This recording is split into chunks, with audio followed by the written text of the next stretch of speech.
I killed Asha Degree. I killed Asha Degree.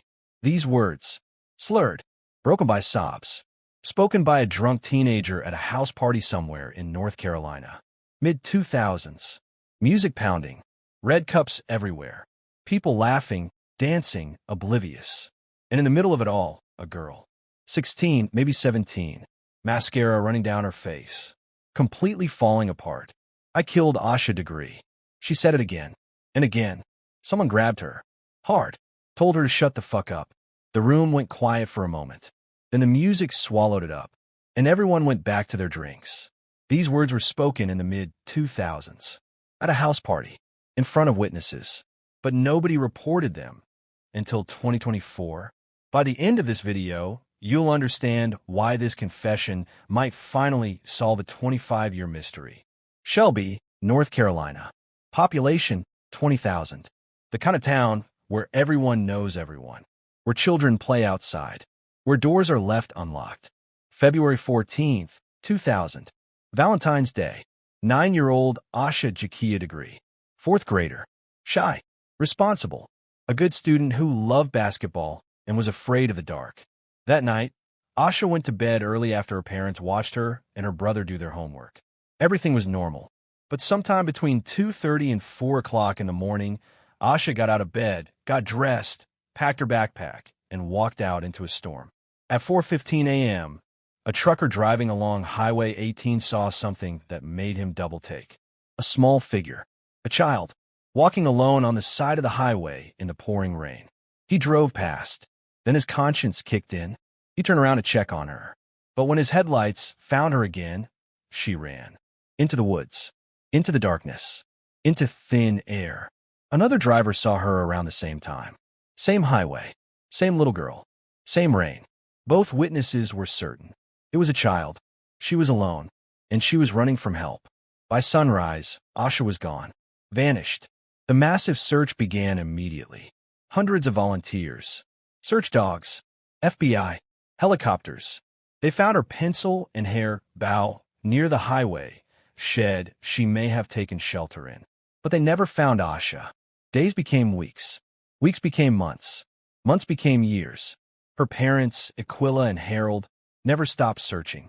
Never stopped believing. Every year on February 14th, they walk. They remember. They hope. No arrests. No answers. No Asha. She will be 34 years old today. For 24 years, this case haunted investigators. Haunted a community. Haunted a family. For 24 years, someone out there knew what happened to Asha Degree. And then in 2024, everything changed. 2 arrests. Murder charges. Conspiracy. A family with secrets. You'd think it was DNA that broke the case. Advanced forensics. New technology. And DNA was part of it. But the breakthrough that shattered 24 years of silence didn't come from a laboratory. It came from someone's memory of a party. And the words he heard that night? I killed Asha Degree. I killed Asha Degree. They might be the key to everything. But here's what you need to understand before we go any further. This isn't just a story about a confession. It's about silence. Secrets. Guilt that eats at you for decades. It's about the words we hear but don't report. The truth we carry but don't tell. And it's about a 9-year-old girl who walked into a storm and never came home. So let me take you back to that party. To the moment everything unraveled. Because what happened there changes everything we thought we knew about the Asha Degree case. September 2024. The Asha Degree case is back in the headlines. After 24 years of silence, police descended on a property in Shelby, North Carolina. Search warrants. Forensic teams. News cameras everywhere. The Dedmon family property. And that's when Thad Melentine's phone started buzzing. Text messages. Calls. Friends sending him links to news articles. Did you see this? They're searching that property. The Dedmons. You remember them, right? Thad Melentine. Mid-40s now. Works a regular job. Lives a regular life. But for 20 years, he'd been carrying something irregular. Something heavy. A memory from a party. He'd thought about it over the years. Of course he had. Every time Asha's face appeared on the news. Every February 14th when the Remembrance Walks happened. Every time he drove past a missing child poster. But he'd never said anything. Not to police. Not to investigators. Not even to most of his friends. Maybe he thought he'd misheard. Maybe he convinced himself it didn't mean anything. Maybe he was scared. Or maybe, like so many of us do, he just moved on. Until September 18th, 2024. That's when Thad Melentine walked into the Cleveland County Sheriff's Office and said, "I need to tell you something about Asha Degree." The detective led him to an interview room, turned on the recorder, and what Thad told him would turn the entire investigation upside down. To understand what Thad told police, we need to go back. Way back. Mid-2000s. Maybe 2005, maybe 2006. The details are fuzzy because what was almost 20 years ago, a house party. The kind that happens in small towns everywhere. Someone's parents out of town. Word spreads. 20, 30 people show up. Music playing. People drinking. Thad was there. So were Roy Dedmon's daughters. Sarah, Lizzie, others from the area. It was late. Hours into the party. The kind of time when inhibitions are gone and the drunk people get emotional. That's when Thad noticed Lizzie Foster. That's her married name now, but back then she was Lizzie Dedmon, Roy's daughter. She would have been around 20 or 21 at the time, and she was falling apart. Not just crying, sobbing. The ugly kind. The kind where you can barely breathe. Mascara everywhere. Hunched over. Barely able to stand. People were starting to notice. Starting to stare. And then she said it. "I killed Asha Degree." The music was still playing. People were still talking. But in that moment, in that space around Lizzie, everything stopped. "I killed Asha Degree." She said it again. Clearer this time. Loud enough that multiple people could hear. "I killed Asha Degree." Again. Thad froze. He wasn't the only one. A few people nearby heard it too. They looked at each other. Did she just say what I think she said? Look. And then Sarah Dedmon, Lizzie's older sister, moved fast. She grabbed Lizzie's head. Both hands. Hard. Got right in her face. "Shut the fuck up." It wasn't gentle. It wasn't concerned. It was angry. Desperate. The kind of reaction you have when someone's about to say something they can't take back. Lizzie kept crying, but she stopped talking. The moment hung there. Heavy. Suffocating. And then, like water filling a vacuum, the party sounds rushed back in. Someone turned the music up. People went back to their conversations. Someone made a joke. And everyone pretended they hadn't heard what they just heard. Thad stood there. His mind racing. Should he say something? To who? To Sarah? To Lizzie? Should he ask what she meant? Should he call the police? Right now? Walk outside and dial 911? But what would he even say? A drunk girl at a party just confessed to a murder? Would they even believe him? Would they think he was drunk too? And what if he was wrong? What if she was just saying random things? Drunk people say crazy stuff all the time. What if he ruined someone's life over nothing? So Thad did what most people do in that situation. Nothing. He finished his drink. He stayed at the party for a little while longer. And eventually, he went home. 20 years. Thad Melentine carried that memory for 20 years without telling anyone who could do something about it. Why? It's easy to judge. It's easy to say, how could you not report that? A child is missing. A family is suffering. You heard a confession. But here's the thing about human psychology. About the bystander effect. About the weight of responsibility.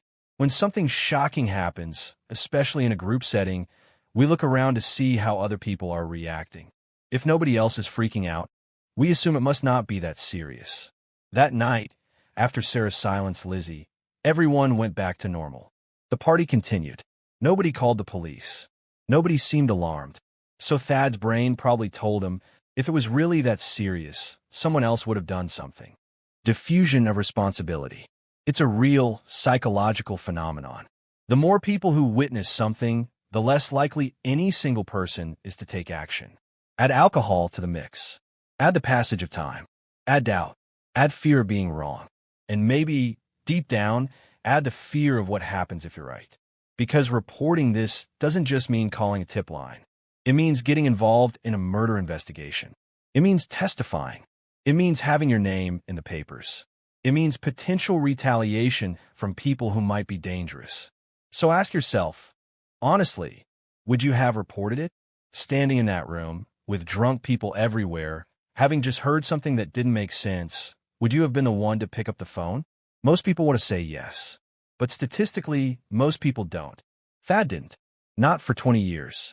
But in September 2024, when he saw those news reports about the Dedmon property searches, when he saw Roy Dedmon's face on his TV screen, something shifted.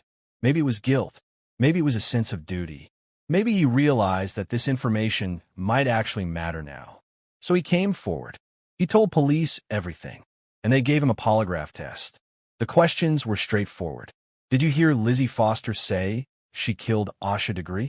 Did this happen at a party? Is this story true? Thad answered yes to all of it. And according to the polygraph examiner, he passed. He was telling the truth about what he heard. But here's where it gets complicated, because Lizzie's story is very different. When police questioned her, when they gave her a polygraph, her answers painted a completely different picture. And the text messages she sent, the ones between her and her sister, between her and her ex-husband, between her and other family members, they're about to reveal something nobody expected. Case. The Dedmon family. Roy Dedmon Sr., the father, born in 1951, a welder, a man who worked with his hands and kept to himself. Connie Dedmon, his wife, the mother, quiet, traditional, the kind of woman who held the family together. And their 3 daughters. Sarah, the oldest, born in 1984, 16 years old when Asha disappeared. Lizzie, the middle child, born in 1985, 15 years old that February night. Anna, the youngest, born in 1988, just 12 years old in 2000. They lived in Shelby, North Carolina, not far from the Degree family, not far from Highway 18, where Asha was last seen. Actually, uncomfortably close. The Dedmon property sat within a few miles of where Asha was spotted walking in the rain, within the search radius, within the area police combed through in those first desperate days. Back in 2000, the family owned a green car, maybe a Lincoln, maybe a Thunderbird. Witnesses reported seeing a green car around the time and place Asha disappeared. The kind of detail that gets noted but doesn't lead anywhere without more evidence. The Dedmons were interviewed back then, briefly, like a lot of families in the area. Nothing stood out. No red flags. No reason to dig deeper. So the case went cold. But here's what nobody knew in 2000. Evidence was being collected. Quietly. Carefully. Evidence that would take decades to fully understand. When Asha's backpack was found in August 2001, over a year after she vanished, wrapped in 2 black plastic garbage bags and partially buried off Highway 18, 30 miles from where she disappeared, investigators processed every inch of it. Inside that backpack, carefully preserved, were items that belonged to Asha. Her clothes, her books, and something else. Hair samples. Not Asha's hair. Someone else's. In 2001, DNA technology wasn't what it is now. They could test it, sure. They could create a profile. But without a match in the database, without someone to compare it to, it was just data, a puzzle piece without a picture on the box. So it sat, in evidence, waiting, for 23 years. Forensic genealogy, genetic databases, family tree DNA, technology that didn't exist in 2000, technology that's revolutionized cold cases in the last decade. Investigators ran the DNA from Asha's backpack through advanced genetic genealogy databases. They built family trees. They traced lineages. They narrowed it down. And in 2024, they got a match. The Dedmon family. Not just Roy. Not just Connie. The DNA profile suggested a familial connection. Multiple family members couldn't be excluded. Suddenly, that green car wasn't just a random detail anymore. That proximity to Highway 18 wasn't just a coincidence. Everything clicked into place. In September 2024, police moved fast. Search warrants were issued. Multiple properties associated with the Dedmon family were targeted. Roy and Connie's home. Other family properties. Vehicles. Forensic teams descended. Cadaver dogs. Ground-penetrating radar. Excavation equipment. The media showed up. News helicopters circling overhead. Reporters lining the street. Cameras capturing every moment. And the Dedmon family watched it all unfold. September 16th, 2024. The searches began. September 17th, 2024. The searches continued. More areas, more equipment, more attention. September 18th, 2024. Thad Melentine walked into the sheriff's office with his story about the party confession. The walls were closing in. Roy Dedmon knew it. Connie knew it. Sarah knew it. Lizzie knew it. And that's when the text messages started. Panic has a digital fingerprint now. 25 years ago, if a family was falling apart, it happened behind closed doors. Whispered conversations, frantic phone calls, arguments in living rooms. But in 2024, panic happens in text messages, group chats, digital trails that never disappear. And the Dedmon family was panicking. Lizzie Foster, formerly Lizzie Dedmon, picked up her phone.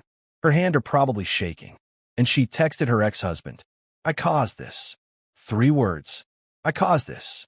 Not, I don't know what's happening. Not, this is crazy. Not, they've got the wrong family. I caused this.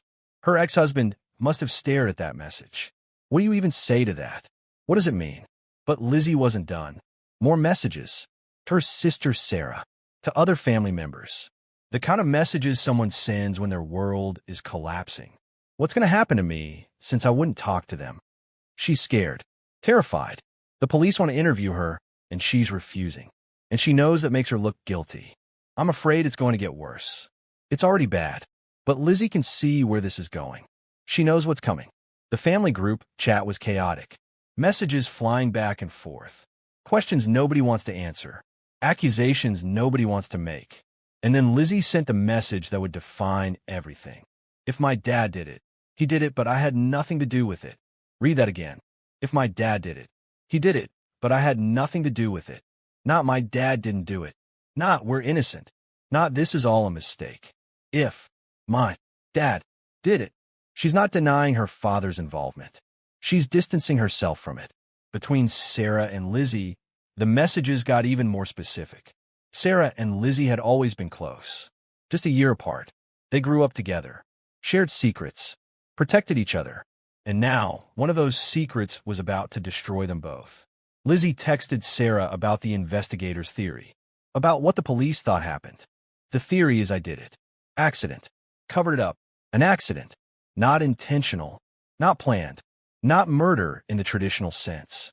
An accident that got covered up. Maybe they hit Asha with the car. Maybe something else happened. Something sudden. Something that made teenagers panic and do something unthinkable. But here's the problem with Lizzie's story. The police didn't just take her word for it. They brought her in for questioning. Multiple times. And they gave her a polygraph. The questions were direct. Are you concealing information about Asha Degree's disappearance? Do you know what happened to her? Were you involved? Lizzie answered. She told her version. She maintained that she had nothing to do with it. But the polygraph examiner's conclusion was clear. She failed. Deception indicated. She was hiding something. She knew more than she was saying. The contrast is stark. Thad Melentine, the witness who heard the drunken confession, passed his polygraph. Lizzie Foster, the woman who allegedly made that confession, failed hers. One of them is telling the truth about what happened at that party. One of them is lying. Or maybe, in some twisted way, they're both telling the truth. Because here's what makes this so complicated. What if Lizzie really did say those words at that party? What if she was drunk and emotional and carrying guilt that finally came pouring out? But what if she wasn't confessing to killing Asha herself? What if she was confessing to knowing? To covering up? To helping dispose of evidence? To keeping a secret that's eaten at her for 25 years? I killed Asha Degree might not mean I struck the fatal blow. It might mean I'm the reason she's dead. I'm the reason her family never got answers. I'm the reason she's still missing. Guilt doesn't always distinguish between action and inaction, between doing and knowing. So what really happened? Was it an accident? Hit by a car on that dark highway? 2 teenage girls panicking and making the worst decision of their lives? Was it intentional? Something darker? Something premeditated? Or is there another explanation nobody's considered?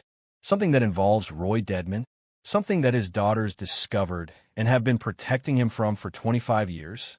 The text messages suggest fear, guilt, division within the family. But they don't give us the full picture. The answer might lie in something that happened the night Asha disappeared. Something nobody talked about for 25 years. Something that, even now, the Dedmon family is desperate to keep buried. Let's go back to that night. February 14th, 2000. Valentine's Day. Let's walk through it minute by minute. Because somewhere in this timeline, there's an answer. 10:30 p.m., February 13th. The Degree family is home. Normal Sunday night. Asha and her brother O'Brien finish their homework while their parents watch. Everything's routine. Everything's safe. Asha goes to bed around 9 p.m. Her room is dark. She shares it with O'Brien. He's in the bed next to hers. Midnight passes. The house is quiet. Everyone's asleep. 1 a.m. Still quiet. 2 a.m. Still nothing unusual. Somewhere between 2:30 and 3:30 a.m., something changes. Asha wakes up. Or maybe she never fell asleep. Maybe she was waiting. She gets out of bed. Carefully. Quietly. O'Brien doesn't wake up. Or, if he does, he doesn't remember it. She gets dressed. Jeans. White sneakers. Her white shirt. She grabs her backpack. Already packed. Like she planned this. She walks through the dark house. Past her parents' bedroom. Past the living room. To the door. And she walks out into a storm. It's raining. Not just drizzling. Pouring. Thunder. Lightning. The kind of night you don't go outside unless you absolutely have to. But Asha walks anyway. She heads toward Highway 18. About half a mile from her house. In the dark. In the rain. Alone. 4 a.m. A trucker named Jeff Rupp is driving south on Highway 18. His headlights catch something on the side of the road. A small figure. Walking. Not running. Walking with purpose. He drives past. It registers slowly. That was a child. A little girl. Alone. At 4 a.m. In a storm. He slows down. Turns around. Goes back to check on her. But when his headlights find her again, she sees the truck. And she runs. Into the woods. Away from help. 4:15 a.m. Another driver sees her. Same location. Same reaction when they slowed down. She runs into the woods again. After 4:15 a.m., Asha Degree vanishes. No more sightings. No more witnesses. Nothing. By 6:30 a.m., Aquila Degree wakes up to get the kids ready for school. Asha's bed is empty. The family searches the house. The yard. They call neighbors. By 6:40 a.m., they called 911. By sunrise, hundreds of people are searching. By noon, the FBI is involved. But Asha is gone. Now here's the question that changes everything. How do teenagers fit into this timeline? Sarah Dedmon was 16. Lizzie was 15. Anna was 12. Could they have been awake at 3 a.m. on a Monday morning? It's a school night. Most teenagers would be asleep. But not all teenagers. Some stay up late. Some sneak out. Some have reasons to be awake. And then there's the green car. Multiple witnesses reported seeing a green car in the area around the time Asha was last seen. Some reports say it was driving slowly. Some say it was parked. The Dedmon family owned a green car. Here's what investigators think happened. The theories: Theory 1, the accident. 2 teenage girls, Sarah and Lizzie Dedmon, out late. Maybe they snuck out. Maybe they took their dad's car. 16 and 15, old enough to drive, young enough to make catastrophic decisions. They're driving down Highway 18, maybe going to meet friends, maybe just driving around because that's what bored teenagers do in small towns. It's pouring rain. Visibility is terrible. The road is dark. And then, out of nowhere, Asha steps onto the highway. They don't see her until it's too late. The impact is sudden, horrible, fatal. They slam on the brakes. They get out. They see what they've done. A 9-year-old girl, lying on the highway, dead or dying. Panic sets in. Complete, absolute panic. They're teenagers. They're not supposed to be out. They're driving without permission. If they call for help, they're going to get in massive trouble. And this girl is already gone. Calling 911 won't bring her back. So they make a choice. The worst choice. The choice that ruins lives. They put Asha's body in the car. Maybe they grab her backpack too. They drive away. They tell their father. Or maybe he discovers what happened. Either way, Roy gets involved. He's an adult. He knows how to handle this. He knows how to make this disappear. They bury Asha somewhere. They keep the backpack for over a year, then dispose of it later, wrapped carefully in garbage bags, miles away from where she died. This theory explains a lot. It explains Lizzie's text message. The theory is I did it. Accident. Covered it up. It explains the guilt. The confession at the party years later when alcohol loosened her tongue. It explains why Sarah reacted so violently to silence her. Because if this gets out, they're both going to prison. It explains why both teenagers would have DNA in the backpack. They handled it. They were there. But here's what it doesn't explain. Why hide the body so elaborately? If it was truly an accident, if it was panic, why not just leave her on the side of the road? Why keep the backpack for over a year before disposing of it?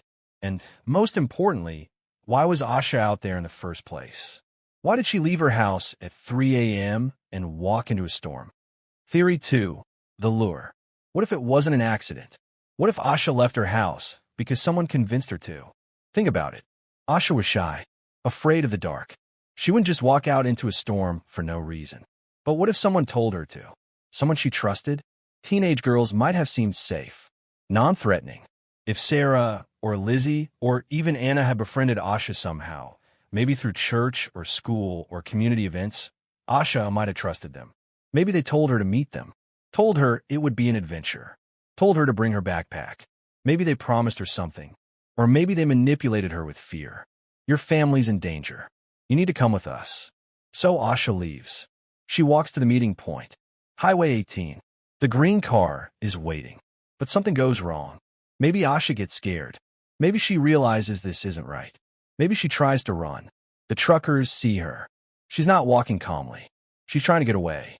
When they try to help, she runs into the woods because she's terrified. Not of them, of whoever she's running from. Eventually, they catch her. And then Roy Dedmon gets involved. Whether he was there from the beginning or called in afterward, he's an adult. He's the one who knows how to dispose of evidence, how to make a little girl disappear. This theory explains why Asha left her house. It explains her behavior on the highway. It explains the premeditation of packing her backpack. It explains why multiple family members' DNA is in the backpack. They all touched it. They were all involved. But it raises darker questions. Why lure Asha out? What was the purpose? And if it was planned, why did something go wrong? Theory 3. Knowledge after the fact. What if Roy Dedmon acted alone, and his daughters only found out later? Roy is an adult. He's the one with means, motive, and opportunity. Maybe he knew Asha somehow. Maybe he saw her walking that night and stopped to offer help. Maybe he had darker intentions from the start. Whatever happened, Asha ended up in his car, and she ended up dead. He disposes of her body. He hides the evidence. He keeps the backpack, planning to get rid of it later. But his daughters found it. Maybe Lizzie discovers it in the garage, or in the trunk of the car, or hidden somewhere in the house. She sees Asha's name on it. She sees the items inside. She connects the dots, and she's faced with an impossible choice. Turn on her father and destroy her family, or keep quiet and live with the guilt. She chooses silence, but the guilt eats at her. Years later, at a party, drunk and emotional, it all comes pouring out. I killed Asha Degree. Not because she actually killed Asha, but because she helped cover it up, because she stayed silent, because her inaction makes her complicit. Sarah knows too. Maybe Lizzie told her. Maybe she found out separately. Either way, both sisters are protecting their father. This theory explains the confession. It explains the protective behavior. It explains Lizzie's text. If my dad did it, he did it, but I had nothing to do with it. It even explains the DNA. Roy handled the backpack. Maybe the daughters touched it briefly when they discovered it, but it doesn't explain everything. If they only found out later, why didn't they come forward?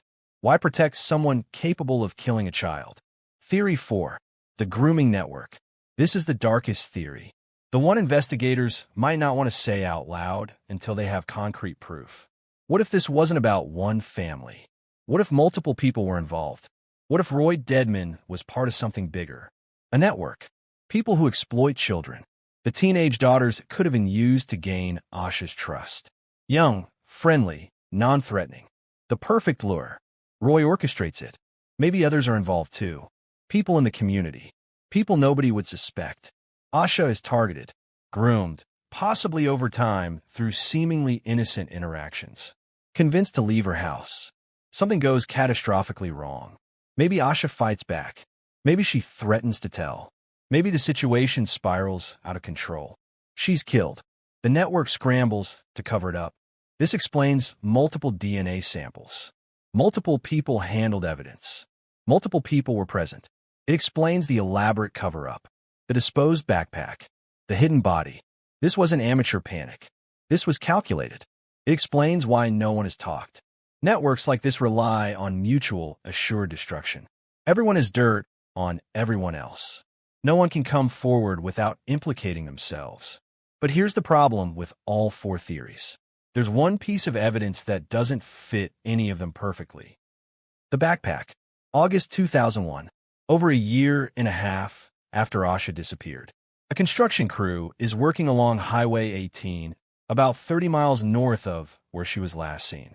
One of the workers notices something partially buried in the underbrush, wrapped in 2 black plastic garbage bags, carefully concealed. Inside is Asha's backpack, her clothes, her books, items that belonged to her, and that hair sample, the one that would eventually connect to the Dedmon family 23 years later. Here's what doesn't make sense. Why keep it for over a year? If you're trying to destroy evidence, you do it immediately. You burn it. You bury it deep. You throw it in a river. You don't keep it in your possession for 18 months and then carefully wrap it in garbage bags and partially bury it 30 miles away. Unless you couldn't get rid of it earlier. Unless someone was watching too closely. Unless the search was too intense and disposing of evidence would have been too risky. Or unless the backpack meant something. Maybe it was kept as a trophy. Maybe someone couldn't let go of it. And then there's the timeline of the confession. Thad Melentine says the party happened in the mid-2000s. Let's say 2005 or 2006. That's 5 or 6 years after Asha disappeared. Lizzie would have been 20 or 21 at that party. 5 or 6 years of living with whatever happened. 5 or 6 years of carrying that weight. Most people who are involved in a crime don't suddenly confess years later at a party. They either confess immediately when the guilt is fresh, or they never confess at all. But Lizzie did. She got drunk. She broke down. And she said those words. What was happening in her life in 2005? What triggered that moment? Was it the anniversary of Asha's disappearance? Was it something else happening in the investigation? Was it personal trauma surfacing? Or had she been breaking down slowly for years? And that night was just when the dam finally burst? And then there's Sarah's reaction. She didn't comfort her sister. She didn't try to calm her down gently. She didn't pull her aside and ask what was wrong. She grabbed her head, hard, got her face, and told her to shut the fuck up. That's not the reaction of someone hearing a drunken rambling. That's the reaction of someone who knows exactly what's being said and knows it can never be said out loud. Sarah knew. She'd always known. But what did she know? Did she know because she was there when it happened? Did she know because Lizzie told her afterward? Did she know because their father confessed to them? Or did she know something even darker? Something that still hasn't come to light? The text messages between Sarah and Lizzie after the 2024 arrests suggest a complicated dynamic. They're protecting each other. They're protecting their father. But there's also fear, accusation, blame. I caused this, Lizzie texted. But Sarah never responded with, no, you didn't. This isn't your fault. Maybe because she agrees. Maybe because she thinks Lizzie did cause it. Or maybe because Sarah caused it too, and neither of them can admit it. November 7th, 2024. Roy Dedmon Sr., 73 years old, arrested and charged with first-degree murder, felony concealment of death, and felony obstruction of justice in the death of Asha Degree. His wife, Connie Dedmon, 73, was arrested and charged with felony concealment of death and felony obstruction of justice. They're currently being held. No bail. Awaiting trial. The daughters, Sarah, Lizzie, and Anna, have not been charged. Yet. That word hangs heavy. Yet. Investigators have made it clear that this is an ongoing investigation. More charges could be filed. More arrests could be made. The daughters are cooperating. Or at least, that's the official statement. But Lizzie's refusal to talk to investigators initially and her failed polygraph suggest cooperation might be a relative term. What are investigators still looking for? Asha's body. 25 years later, they still haven't found her. They've searched the Dedmon properties extensively. Ground-penetrating radar, cadaver dogs, excavation equipment. Nothing. Either she's buried somewhere they haven't looked yet, or she was disposed of in a way that makes recovery impossible. And then there's the broader question. Was anyone else involved? For theories, multiple possibilities, but the truth might be a combination of all of them, or something entirely different that nobody's considered yet. The investigation is active. Tips are still coming in. Evidence is still being processed. But the Degree family has been waiting for 25 years. Aquila Degree, Asha's mother, still holds out hope. Despite the arrests, despite the charges, despite the mounting evidence that Asha died that night in February 2000, Aquila believes her daughter is alive. Somewhere. Somehow. It's the kind of hope that defies logic. The kind of hope that only a mother can carry. And maybe she's right. Maybe there's something investigators haven't found yet. Some piece of the puzzle that changes everything. Or maybe hope is all she has left. And maybe that's enough. 20 years. Thad Melantine carried that memory for 20 years before he told anyone who could do something about it. Here's the question that haunts this entire story. If he'd reported it in 2005, right after that party, would things be different? Would investigators have focused on the Dedmon family earlier? Would they have searched the properties when evidence was fresher? Would they have found Asha's body before it became impossible to find? Would Roy and Connie Dedmon be in prison years ago instead of living free for 2 more decades? Or would nothing have changed? Would investigators have dismissed it as hearsay from a drunk person at a party? Would the Dedmons have had time to cover their tracks even more thoroughly? We'll never know. But what we do know is this. Silence has a cost. Every day Thad stayed quiet was another day the Degree family didn't have answers. Another day Asha's case gathered dust. Another day the people responsible walked free.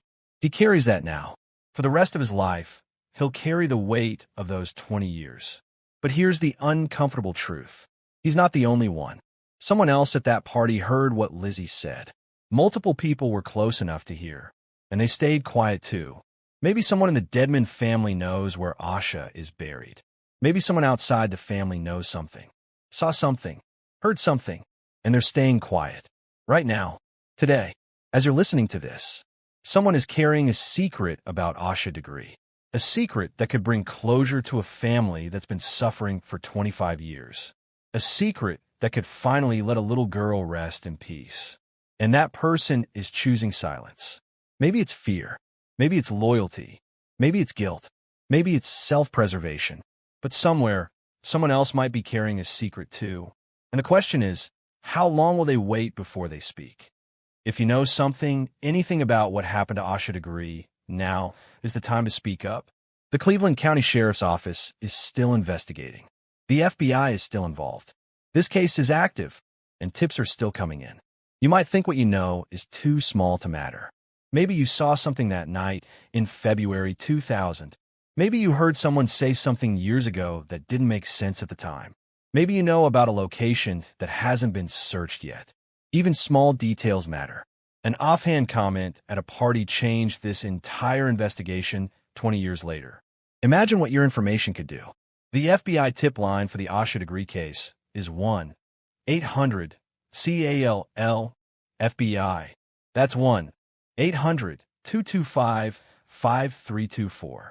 You can also contact the Cleveland County Sheriff's Office directly. You can remain anonymous if you need to. Your information could be the piece that finally brings Asha home. That finally gives the Degree family the answers they've been waiting 25 years for. Don't wait another 20 years. Don't carry that weight. Don't let fear or loyalty or guilt keep you silent. Asha Degree was 9 years old. She loved basketball. She was afraid of the dark. She had her whole life ahead of her. And someone took that away. If you know who, if you know how, if you know where she is, speak up. Not for the investigators. Not for the legal system. Not even for this story. For Asha. For her family. For the truth. I killed Asha Degree. For words. Spoken at a party. in the mid-2000s by a drunk teenager who was falling apart. Were those words the truth? A confession of guilt? An admission of the unthinkable? Or were they trauma speaking? The manifestation of survivor's guilt? The weight of knowing something and never telling? We might never know for certain. Lizzie Foster maintains she had nothing to do with Asha's disappearance. Her polygraph suggests otherwise. Her text messages paint a picture of panic and guilt. But guilt doesn't always mean you committed the crime. Sometimes it means you didn't stop it. Sometimes it means you knew and stayed quiet. Sometimes it means you covered for someone you loved. Roy and Connie Dedmon are facing murder charges. The evidence against them is building. DNA, witness testimony, years of investigation finally coming together. But even if they're convicted, even if they spend the rest of their lives in prison, one question remains. Where is Asha? Until she's found, until she's brought home, this case will never truly be closed. The Degree family deserves answers. They deserve to know what happened to their daughter, their sister, their little girl who walked out into a storm and never came back. Asha deserves justice. She deserves to be more than a missing person poster, more than a cold case, more than a true crime story. She deserves to rest. And the truth, no matter how painful, no matter how long it takes, deserves to be told. Because sometimes the truth is whispered at a party. Sometimes it takes 20 years to be heard, but it always demands to be told. If this story affected you, if you want to see justice for Asha Degree, share this video. Subscribe to stay updated on this case and others like it. And if you know something, speak up. The truth is waiting to be told.